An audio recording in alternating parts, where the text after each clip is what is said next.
Tingnan mo to ha. Feeling mo ba porket naging mabait ka sa kanila ay magiging mabait na rin sila sa'yo? Mag-isip ka mabuti. Alam ko medyo masakit to, medyo nakaka-offend to sa iba. Pero may sasabihin ako, pakinggan mo to. Teka, ilalapit ko para mas maintindihan mong mabuti.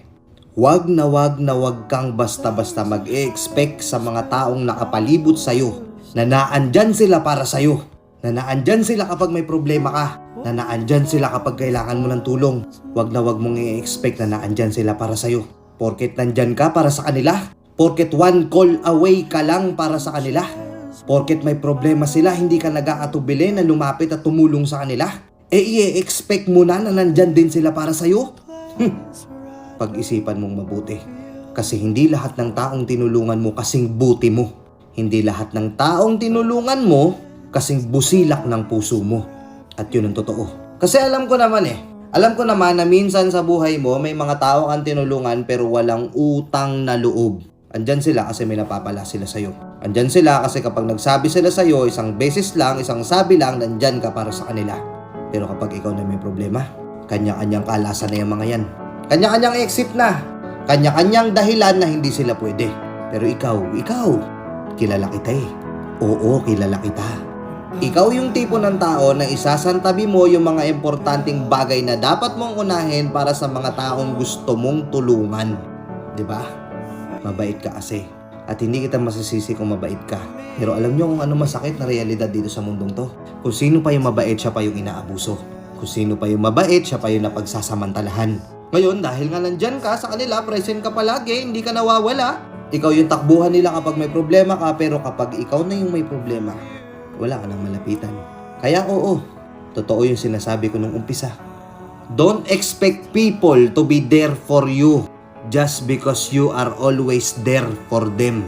Kasi hindi lahat ng taong nasa paligid mo kasing busilak ng puso mo. I-priority mo pa rin yung sarili mo. Love life man yan, sa mga kaibigan man yan, sa mga kamag-anak man yan, unahin mo pa rin yung sarili mo. Sabihin na nating selfish kung selfish. Madamot na kung madamot. O sige, masama na ugali. Pero tangina kasi kapag ikaw naman ang nagka-problema, wala namang tutulong sa'yo. Walang maglalakas ng loob na lumapit para masandalan mo. Sarili mo lang din ang katulong mo. Paano pag binigay mo lahat sa kanila? Paano pag binigay mo yung 100% at sa sarili mo wala nang natira? Ubus ka ngayon. Di mo alam anong gagawin mo. Naghahanap ka ng taong ko-comfort sa'yo pero wala. Wala silang panahon sa'yo. Oo, masakit ba yung mga sinasabi ko? Masyado bang madiin yung pananalita ko? Kasi kailangan mong maintindihan to. Kailangan mong maintindihan lahat ng sinasabi ko. Na please, magtira ka para sa sarili mo. Kung may problema ka, ikaw na lang ang aayos mag-isa. Huwag kang masanay na kailangan mong sumandal at mag-rely sa ibang tao. Kasi minsan, kakarely natin sa ibang tao, akala natin nandyan sila para sa atin dahil nga nandun tayo para sa kanila nung mga panahong hindi nila kaya. Minsan, baliwala sa kanila yun. Minsan pa nga parang hindi ka na nila kilala. Na parang wala kang nagawa ni isang mabuti para sa kanila. Sang-ayon ka ba sa sinabi ko? Sa mga nakagets ng sinabi ko, naiintindihan nyo ba? Comment nga kayo dito. Anong masasabi nyo dito sa video na to? May punto ba? Tama ba si kuya? Nakaranas ka na ba ng ganitong eksena? Comment ka nga dito. Let's go and peace out.